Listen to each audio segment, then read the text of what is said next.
চলুন আজকে রান্না বান্না দুপুরবেলা কাঁসার থালা। এখন ভেবেছি আমি এই অ্যালুমিনিয়ামের স্টিলের এসব কিছু কিনবো না, পয়সা জমিয়ে একটা বাটি হলো কাঁসার থালা বাটি কিনবো। কারণ কাঁসার থালা বাটি আমি 1000 বছর ব্যবহার করার পরও আমি বিক্রি করলে পয়সা পাবো, কিন্তু এই যে থালাগুলো এগুলো বিক্রি করলে পয়সা পাবো। তার জন্য ভেবেচিন্তে কাঁসার থালা, কাঁসার বাটি, গ্লাস কেনা হয়েছে।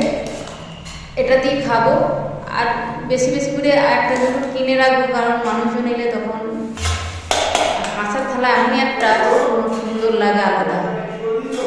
কি বলছো? সব বিক্রি করে দিয়েছি, সব মিলে 120 টাকা হয়েছে। না, সব দিয়েছি। যা দাম আছে সব ঘরে জগজঙ্গল করে আছে। এখন ভাত দেখো, ভাত দেখো।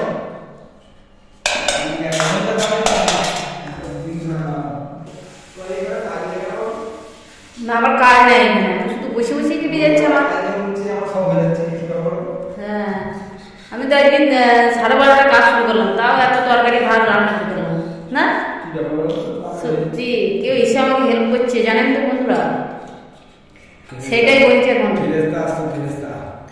হ্যাঁ, সেটাই এখন আমার হাজব্যান্ড, আমার বর, মাস্টার প্রতিদেব, উনি সবটা বলছেন। উনিকে দেখানো যাবে না, উনি এখন গায়ে খালি গায়ে আছে। হ্যাঁ, শাক ভাজা হয়েছে, আর হয়েছে মাছের টমেটো দিয়ে, আর জাস্ট আলু দিয়ে ফোড়ন দিয়ে ডাল হয়েছে।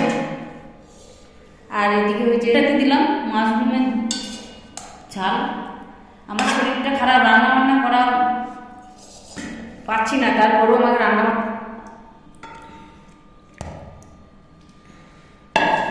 এই তরকারিটা কাল দিয়ে গরম করা হলো। এটা হচ্ছে আজকের মেনু। এই দেখুন, এইভাবে সাজিয়ে দেওয়া হয়েছে। আর এখন আমি খেতে বসবো। ঠিক আছে, আপনারাও খাওয়া দাওয়া করুন। শাকটা বেশি নিয়েছি, কারণ সবজি খাওয়াটা ভালো, তাই দুজনের মতো শাক, তো দুজনে হাফ করে ভাগ করে নিয়ে নিয়েছি। কলমি শাক,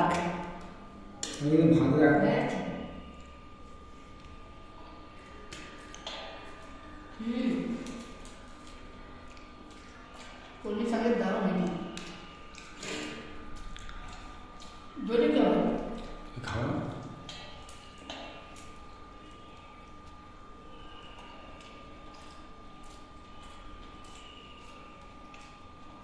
তুমি খাও, তুমি খাও।